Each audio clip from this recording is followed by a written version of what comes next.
কি চাস তোরা? মানব মানবী, আজ কার বলি দিতে চাস? এই রাজকুমারীর রূপ হরণ করো মায়াবিনী রাক্ষসী, আর তাকে এক নিরীহ হরিণ রূপে পরিণত করো চিরকালের জন্য।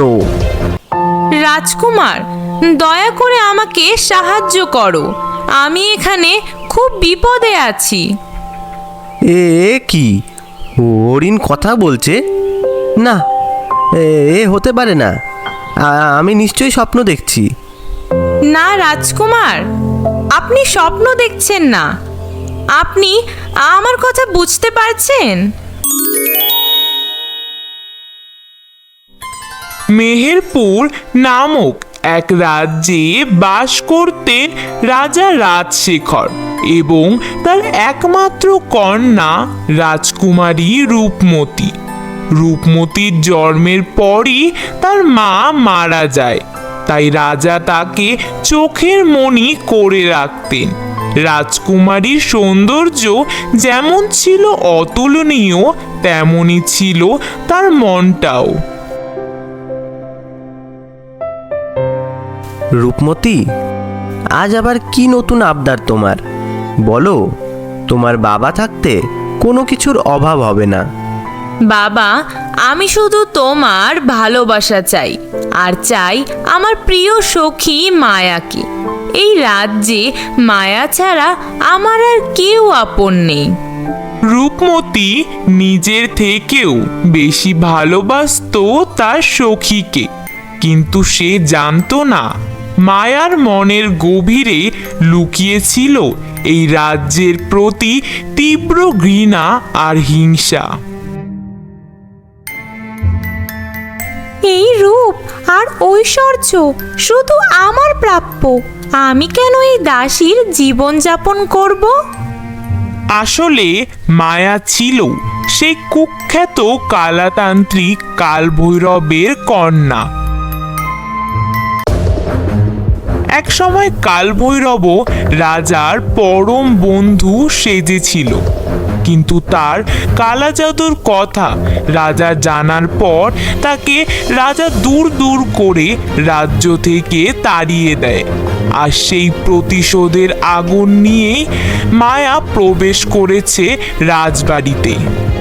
রাজশেখর, তুমি আমায় অপমান করেছ। আমার মেয়ে মায়া একদিন তোমার রাজ্যে ধ্বংস ডেকে আনবে। রাজকুমারীর জন্য যত দামি পোশাক বা অলংকার আসতো, মায়াকেও তাই দেওয়া হতো। তবুও মায়ার লোভ মিটত না, সে চাইতো সিংহাসন। এদিকে রাজকুমারী রূপমতীর কুষ্টি বিচার করে জ্যোতিষী একটি গুরুত্বপূর্ণ ভবিষ্যৎবাণী করেছেন। মহারাজ, রাজকুমারীর বয়স 18 পূর্ণ হওয়ার আগে তিনি যেন কখনো মহলের বাইরে পা না রাখেন। বাইরে বের হলে তার জীবনে মহা বিপদ নেমে আসবে বা তার মৃত্যুও হতে পারে। চিন্তার কিছু নেই জ্যোতিষী, আমার মেয়েকে আমি চোখে চোখে রাখবো।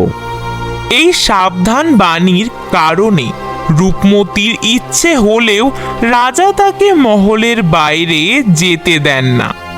কিন্তু এই গোপন কথাটি মায়া জানতে পারে। সে বুঝতে পারল তার প্রতিশোধ নেওয়ার সময় এসে গেছে। 18 বছর পূর্ণ হতে আর 6 মাস বাকি। এর আগে আমার কাজ হাসিল করতে হবে। দেখতে দেখতে এদিকে সময় দ্রুত এগিয়ে চলল। রূপমতী, তোমার জন্য একটি সুসংবাদ আছে। বল্লমপুর রাজ্যের বীর রাজকুমার সুবর্ণ তোমার 18 বছর পূর্ণ হলে তার সাথে আমি তোমার বিয়ে সম্পন্ন করতে চাই। দেখো তো তোমার পছন্দ হচ্ছে কি না। এর তেজ আর সাহস ছবিতেই ফুটে উঠছে বাবা। আমার পছন্দ হয়েছে, ইনি যোগ্য রাজকুমার। এই কথা শুনে মায়ার অন্তরে হিংসার আগুন দ্বিগুণ জ্বলে উঠল। বল্লমপুর রাজ্যের রাজকুমার সুবর্ণ, এ তো অপরূপ। রূপমতির ভাগ্য এত ভালো হতে দেব না আমি। সুবর্ণ শুধু আমার হবে। রাজকুমারী, রাজকুমারের ছবি দেখে মন ভরে গেল বুঝি? এত সুন্দর রাজকুমার। আচ্ছা মায়া, তোমার কেমন লাগলো সুবর্ণকে? আমি তো তোমার সুখেই সুখী রাজকুমারী। এদিকে মায়া সুযোগ খুঁজতে লাগলো। সে জানতে পারল 1 সপ্তাহ পরই রাজা রাজশেখর দূর প্রদেশে বাণিজ্যের উদ্দেশ্যে যাবেন। এই সুযোগ, রাজামশাই চলে গেলে আমি রাজকুমারীকে যে করেই হোক মহলের বাইরে বের করে আনবো। 1 সপ্তাহ পর রাজা রাজশেখর বাণিজ্যের উদ্দেশ্যে যাত্রা করলেন।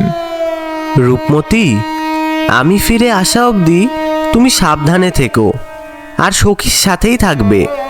মহলের বাইরে একদম বেরোবে না। ঠিক আছে বাবা, তুমি যা বললে তাই হবে। সাবধানে যেও। রাজা চলে যেতেই মায়া রূপমতির ঘরে প্রবেশ করল। রাজকুমারী, তোমার মন খারাপ বুঝি? তোমার বাবা চলে গেল বলে? সেটা না মায়া, তবে মনে মনে একটা কষ্ট হয়।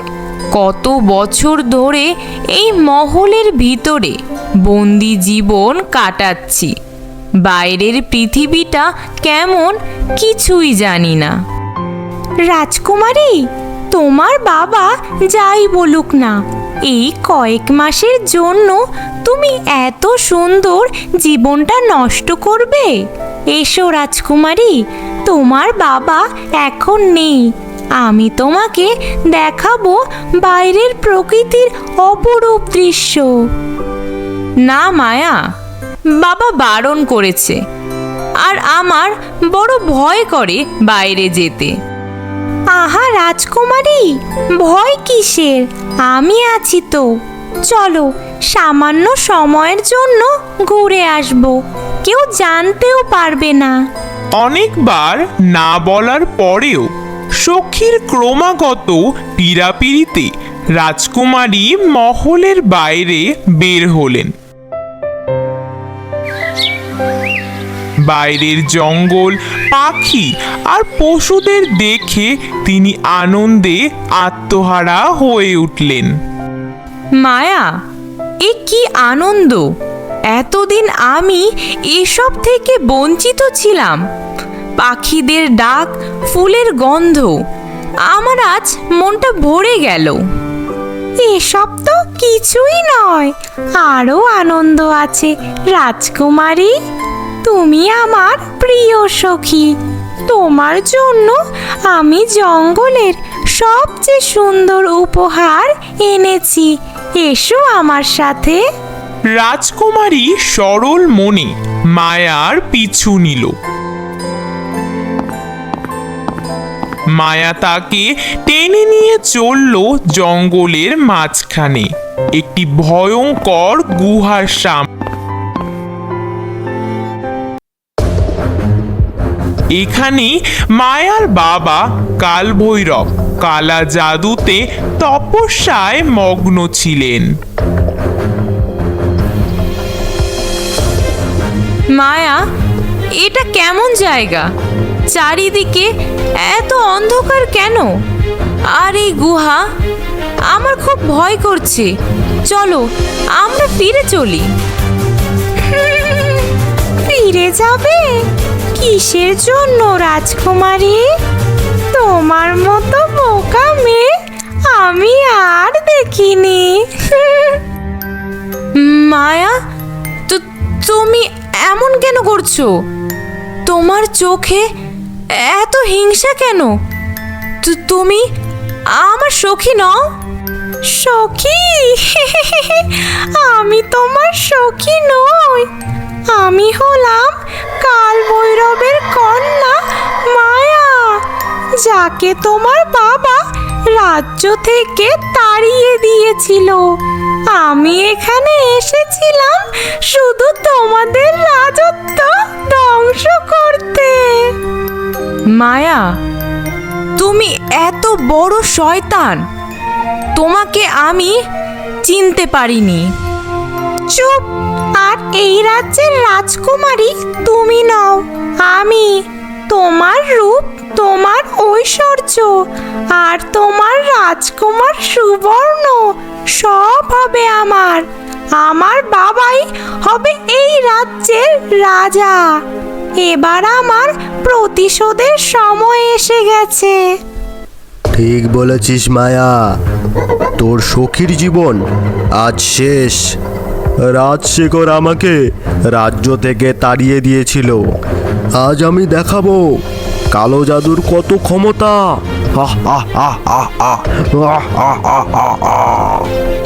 কাল ভৈরব, আমি তোমার কি ক্ষতি করেছি? দয়া করো, আমাকে ছেড়ে দাও। বাবা, একে চিরকালের জন্য এমন কিছু করে দাও যাতে আর কোনোদিনও ও রাজ্যে না ফিরতে পারে। আর হ্যাঁ, রাজকুমার সুবর্ণকে আমি বিবাহ করব। তাই তুমি মায়াবিনী রাক্ষসীকে ডেকে এনে একে হরিণ রূপে বদলে দাও বাবা। ওম জং রিং ভৈরবায় ফট ফট। ওম জং রিং ভৈরবায় ফট ফট। ওম জং রিং ভৈরবায় ফট ফট। জাগো মায়াবিনী, আমার বলি নাও, তোমার প্রকট হওয়ার সময় যে এসে গেছে। জাগো মায়াবিনী, জাগো। কাল ভৈরবের কালা জাদু মন্ত্রের প্রভাবে মায়াবিনী রাক্ষসী আবির্ভূত হলো। সে ছিল ভয়ঙ্কর দেখতে। কি চাস তোরা মানব মানবী? আজ কার বলি দিতে চাস? এই রাজকুমারীর রূপ হরণ করো মায়াবিনী রাক্ষসী, আর তাকে এক নিরীহ হরিণ রূপে পরিণত করো চিরকালের জন্য। কাল ভৈরব, তথাস্তু। না, আমাকে বাঁচাও। সখী, তোর কোনো দিনও ভালো হবে না, কোনো দিনও না। মায়াবিনী রাক্ষসী তার মন্ত্র বলে রাজকন্যা রূপমতীকে চিরকালের জন্য এক সুন্দর হরিণ রূপে ধারণ করিয়ে দিল। মায়াবিনী রাক্ষসী, তুমি আমার মেয়েকে রাজকন্যার রূপ ধারণ করিয়ে দাও। এরপর মায়াবিনী রাক্ষসী তার মন্ত্রের সাহায্যে মায়াকে হুবহু রাজকুমারী রূপমতীর রূপ ধারণ করিয়ে দিল। মায়া, প্রথম ধাপ তো পূর্ণ হয়েই গেল, এবার যে তোকে দ্বিতীয় ধাপ পূরণ করতে হবে। যা মা, রাজ্যে ফিরে যা। এরপর মায়া রাজকুমারী রূপমতীর রূপ ধারণ করে রাজ্যে ফিরে গেল।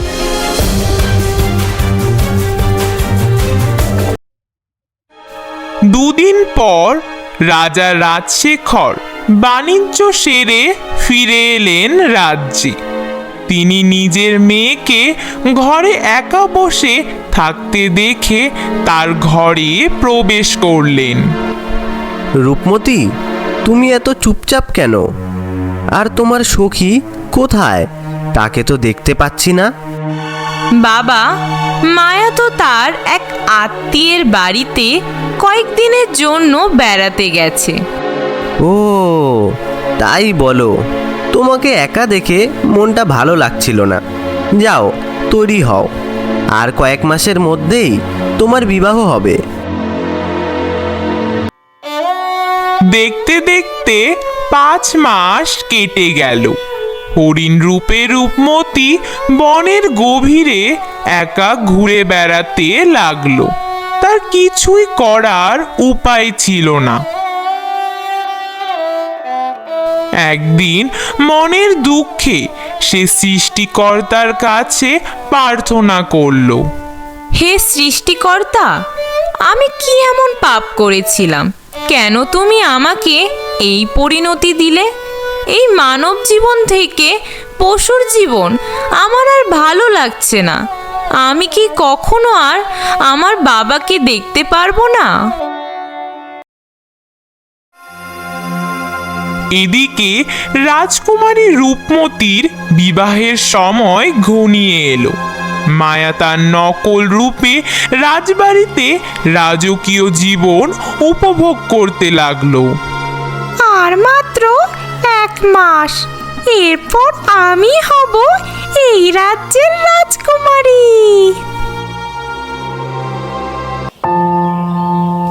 রাজকুমার সুবর্ণ বিবাহ করার জন্য সেই জঙ্গলের পথ দিয়েই যাচ্ছিলেন। হঠাৎ গভীর জঙ্গলে তিনি এক অপরূপ সুন্দর হরিণ দেখতে পেলেন। বাহ, এমন সুন্দর হরিণ তো আমি আগে দেখিনি। একে ধরতে পারলে অনেক ভালো হতো। রাজকুমার, দয়া করে আমাকে সাহায্য করো। আমি এখানে খুব বিপদে আছি। এ কি, হরিণ কথা বলছে? না, এ হতে পারে না। আমি নিশ্চয়ই স্বপ্ন দেখছি। না রাজকুমার, আপনি স্বপ্ন দেখছেন না। আপনি আমার কথা বুঝতে পারছেন? হ্যাঁ, আমি বুঝতে পারছি।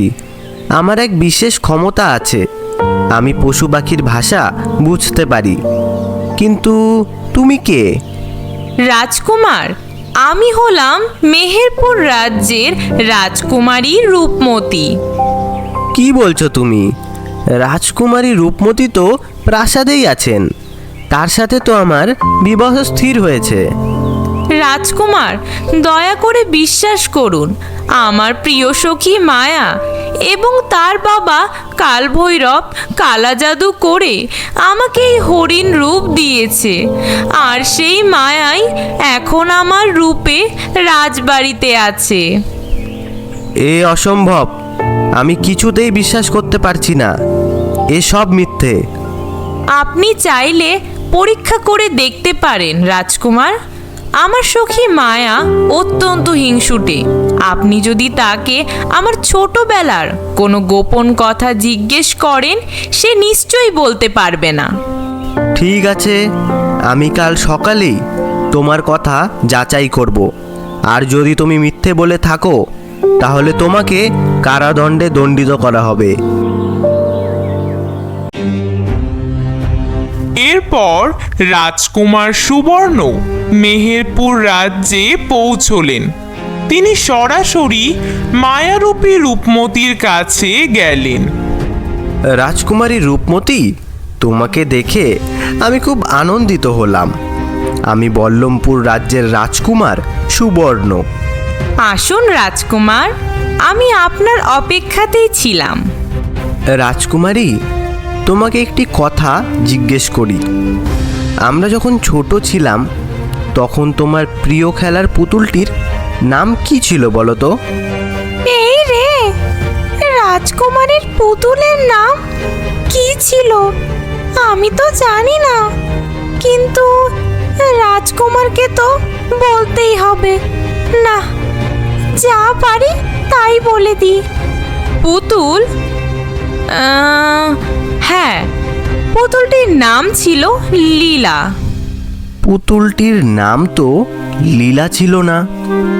আমি জানি রাজকুমারী রূপমতি পুতুলটির নাম রেখেছিল ঝুমঝুমি। তার মানে এ আসল রূপমতি নয়। হরিণটি আসল রাজকুমারী রূপমতি। তোমায় আজ খুব সুন্দর লাগছে রাজকুমারী। ধন্যবাদ রাজকুমার।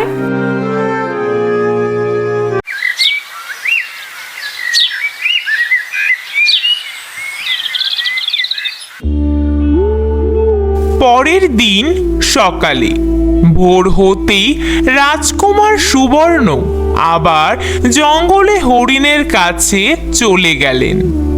রূপমতি, আমি তোমার কথা বিশ্বাস করেছি। এবার বলো, কিভাবে তোমাকে আবার তোমার আসল রূপে ফিরিয়ে আনা যায়? কালভৈরবের কালা জাদু নষ্ট করতে না পারলে আমি কোনোদিনও আমার আসল রূপে ফিরতে পারবো না।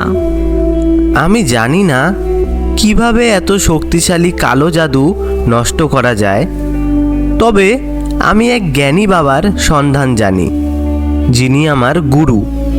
আমি তার কাছেই যাব। রাজকুমার সুবর্ণ তখন সেই জ্ঞানী বাবার আশ্রমে উপস্থিত হলেন। জ্ঞানী বাবা, আমাকে সাহায্য করুন। এক দুষ্টু তান্ত্রিক রাজকুমারীকে হরিণ রূপে বদলে দিয়েছে। আমি সব জানি বৎস, এই কাজ কালভৈরব করেছে। সে এক জঘন্য তান্ত্রিক। জ্ঞানী বাবা, তবে আমায় উপায় বলুন, কিভাবে তার জাদু নষ্ট করা যায়। কালভৈরবের শক্তি তার দেহে নেই। সে তার সমস্ত কালা শক্তি আর মায়াবিনী রাক্ষসীর শক্তি একটি বিশেষ বস্তুর মধ্যে লুকিয়ে রেখেছে। সেটি হলো কালা শক্তির প্রদীপ। কালা শক্তির প্রদীপ? কিন্তু সেটা কোথায় পাবো জ্ঞানী বাবা? প্রদীপটি লুকিয়ে আছে কালভৈরবের গুহার সবচেয়ে অন্ধকার অংশে। প্রদীপটি যতক্ষণ জ্বলবে ততক্ষণ তার জাদু অক্ষত থাকবে। যদি সেই প্রদীপটি তুমি নষ্ট করতে পারো, তবেই কালভৈরবের শক্তি চূর্ণ হবে এবং মায়াবিনী রাক্ষসীও ধ্বংস হয়ে যাবে। আর রাজকুমারী, তার কি হবে জ্ঞানী বাবা? তার রূপ ফিরে আসবে যখন প্রদীপ ভাঙবে। তবে মায়ার আসল রূপ প্রকাশ করার জন্য তোমার একটি জিনিসের প্রয়োজন হবে। এই নাও বৎস সুবর্ণ, এটি সত্যের আয়না। বিবাহের মণ্ডপে তুমি এই আয়না মায়ার দিকে ধরবে, তাহলেই তার আসল রূপ সবার সামনে বেরিয়ে আসবে। আপনাকে অশেষ ধন্যবাদ জ্ঞানী বাবা। তারপর তিনি রূপমতী রূপী হরিণকে নিয়ে কালভৈরবের গুহার দিকে রওনা দিলেন।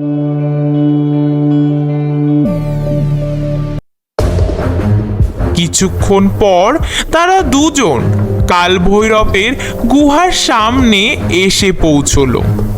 রাজকুমার, গুহার ভেতরে ভীষণ বিপদ, খুব সাবধানে। ভয় পেও না রাজকুমারী, আমি তোমার জন্য যে কোনো বিপদের মোকাবিলা করতে রাজি। সুবর্ণ সাহসের সাথে গুহার ভেতরে প্রবেশ করলেন। দেখলেন কালভৈরব গভীর ধ্যানে মগ্ন।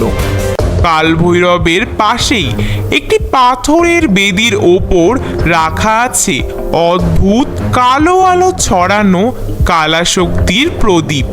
এই সুযোগ, কালভৈরব এখন ধ্যানে মগ্ন। এই সময়েই আমাকে কিছু একটা করতেই হবে। সুবর্ণ দ্রুততার সঙ্গে প্রদীপটি তার হাতে তুলে নিল। প্রদীপটি তুলে নেওয়ার সঙ্গে সঙ্গেই কালভৈরবের ধ্যানও ভঙ্গ হয়ে যায়। কে তুই? আবার শক্তি স্পর্শ করার সাহস তোকে কে দিল? আমি বল্লমপুর রাজ্যের রাজকুমার সুবর্ণ। তোমার আর তোমার মেয়ের অন্যায় আমি আজ শেষ করতে এসেছি। রাক্ষসী, এই মনুষ্যকে এখনই শেষ কর। কিন্তু মায়াবিনী রাক্ষসী আসার আগেই সঙ্গে সঙ্গে এক তীব্র আলো আর শব্দে গুহা কম্পিত হলো। কালভৈরবও মাটিতে লুটিয়ে পড়লেন। তিনি আর নড়াচড়া করতে পারলেন না। এরপর রাজকুমার সুবর্ণ ও হরিণটি দুজনেই গুহার বাইরে বেরিয়ে এলো। সঙ্গে সঙ্গে রূপমতীও তার হরিণ রূপ থেকে আবার তার আসল রূপে ফিরে এলো। রাজকুমার, আমি আবার আমার আসল রূপে ফিরে এসেছি। আমি ঠিক হয়ে গেছি রাজকুমার। রাজকুমারী, আমাদের এখানে থাকলে এখন চলবে না। চলো রাজ্যে ফিরে যাই। এখনো আমাদের প্রধান কাজ বাকি আছে। রাজকুমার ও রাজকুমারী রূপমতী তৎক্ষণাৎ রাজ্যের দিকে রওনা হলেন। সেই দিনই ছিল বিবাহ লগ্ন। এ কি সুবর্ণ, এ কে তোমার সাথে? মহারাজ, ইনি আপনার আসল কন্যা রাজকুমারী রূপমতী। আর আপনার পাশে যিনি দাঁড়িয়ে আছেন তিনি হলেন আপনার রাজ্যের শত্রু তান্ত্রিক কালভৈরবের কন্যা মায়া। সুবর্ণ, এ তুমি আবোল তাবোল কি বলছো? এই হচ্ছে আমার মেয়ে। বাবা, রাজকুমার সুবর্ণ ঠিক বলছে, আমি তোমার রূপমতী। মায়া আমাকে কালা জাদু করে হরিণ রূপে বদলে দিয়েছিল। মিথ্যে, এ সব মিথ্যে। রাজকুমার, তুমি আমার বাবাকে কেন ভুল বোঝাচ্ছ? আমি আসল রূপমতী। চুপ করো ছলনাময়ী।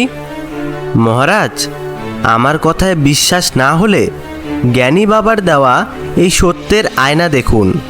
সুবর্ণ সত্যের আয়নাটি মায়ার মুখের সামনে ধরতে আয়নার আলো তীব্রভাবে মায়ার মুখের ওপর পড়ল। সঙ্গে সঙ্গে মায়ার মুখের ওপর থেকে রূপমতীর রূপের আবরণ সরে গেল। সেখানে দেখা গেল হিংস্র কুৎসিত মায়ার আসল মুখ। মায়া, তুমি শেষ পর্যন্ত আমাদের সাথে এমন করতে পারলে? তুমি এই রাজ্যের সঙ্গে অনেক বড় বিশ্বাসঘাতকতা করেছো। আমি করেছি। তোমার সব ঐশ্বর্য আমার প্রাপ্য। কাল ভৈরব ধ্বংস হয়েছে, কিন্তু আমি তোমাদের প্রতিশোধ নিয়েই ছাড়বো। প্রহরী, এই বিশ্বাসঘাতিনীকে এক্ষুনি বন্দি করো। এর মৃত্যুদণ্ড হবে। খুব আনন্দ হচ্ছে, তাই না রাজকুমারী? এই আনন্দ বেশি দিন থাকবে না। আমি আবার ফিরে আসব। আমার হাতে তোর মৃত্যু। তোর মতো বিশ্বাসঘাতকের কোনো অধিকার নেই। তুই আমার কোনো ক্ষতি করতে পারবি না। তোর খেলা এখানেই শেষ মায়া। এরপর প্রহরীরা মায়াকে টেনে নিয়ে গেল। এরপর শুভ লগ্নে রাজকুমার সুবর্ণের সাথে রাজকুমারী রূপমতীর বিবাহ সম্পন্ন হয়। সমস্ত রাজ্যে নেমে এলো আনন্দের বন্যা। সুবর্ণ রূপমতী হাসি মুখে তাদের নতুন জীবনের পথ এগিয়ে চলল। তোমরা যারা আমাদের আগের ভিডিওতে এত সুন্দর সুন্দর নাম কমেন্ট করেছিলে, তাদের সবাইকে অসংখ্য ধন্যবাদ। আগের ভিডিওতে যারা কমেন্ট করেছিলে, মনির ঢাকা মিরপুর থেকে, হুগলি থেকে রাজকুমার, মেহেরপুর থেকে কল্পনা, সারিফ আনসারি নলহাটি বীরভূম থেকে, পশ্চিম মেদিনীপুর থেকে টুম্পা, স্বপন আহমেদ কুমিল্লা জেলার লাকসাম থেকে, নামখানা থেকে অরিন্দিতা, মেদিনীপুর থেকে শুভদীপ, শঙ্কর হাজরা সাউথ 24 পরগনা, মৌরকি বাড়ি আলীগঞ্জ ফতুল্লা থানা নারায়ণগঞ্জ জেলা থেকে, চট্টগ্রাম থেকে সুমি আক্তার, মিনি ঢাকা কেরানীগঞ্জ থেকে, হুগলি থেকে ঈশান রয়, বুদ্ধেশ্বর পাল পুরুলিয়া জামবাদ থেকে, সিলেট থেকে মাসুম, মালয়েশিয়া থেকে নেকবর, দুবাই আবু ধাবি থেকে সোহাগ, জয়পুরহাট থেকে হোজাইফা, নেকবর মুন্সিগঞ্জ টঙ্গিবাড়ি থানা সিলিমপুর গ্রাম থেকে, মিজোরাম থেকে মণি সেন চকমা, ময়মনসিংহ থেকে রুবেল, সাউথ 24 পরগনা থেকে রুনু, মেঘলা ঢাকা মিরপুর থেকে, ইতালি থেকে মহিউদ্দিন। আর এই ভিডিওটি যারা দেখলে, তোমরা তোমাদের নামের সাথে কোথা থেকে কমেন্ট করছো সেটা জানাতে ভুলো না কিন্তু। তাহলে আমরা নেক্সট ভিডিওতে জায়গা সহ তোমাদের নাম আমাদের ভিডিওতে উল্লেখ করব। তোমরা যারা প্রথম আমাদের চ্যানেলের ভিডিওটি দেখলে তারা চ্যানেলটিকে সাবস্ক্রাইব করে দিও আর পাশে থাকা বেল আইকনটিও প্রেস করে দিও, যাতে করে আমাদের পরবর্তী ভিডিওর নোটিফিকেশন সবার প্রথমে তোমাদের কাছে পৌঁছয়।